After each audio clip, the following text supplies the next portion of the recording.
ఓం శ్రీ కృష్ణాయ నమః. కురుక్షేత్రం యుద్ధంలో కృష్ణుడు అధర్మం చేశాడు. ఒకళ్ళ చేత అబద్ధం ఆడించాడు. ఒకళ్ళని సూర్యాస్తమైందని మోసం చేశాడు. ఒకళ్ళని మాయమాటలు చెప్పి మోసం చేశాడు. ఇన్ని చేసి కురుక్షేత్రం గెలిచాడు.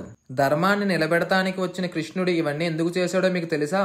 ద్రోణాచార్య యుద్ధంలో విశ్వరూపం చూపిస్తూ ఉంటే ఆయన కొడుకు అశ్వత్థామ ఇష్టమని అతను చనిపోయాడని చెప్తే అప్పుడు ద్రోణాచార్య బాధపడి యుద్ధం చేయడని ఒక ఏనుగును చంపి ఆయన ఎవరి మాట నమ్మడని ధర్మరాజుతో అశ్వత్థామ అతహ అని చెప్పిస్తాడు. అప్పుడు ద్రోణాచార్యుని చంపేస్తారు.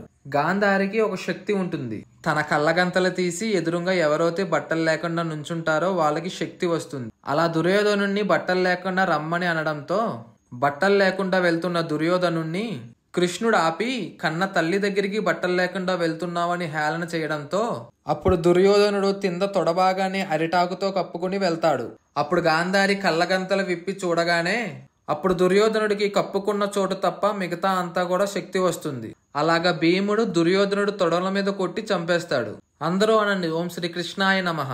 Subscribe for more Krishna Leela's.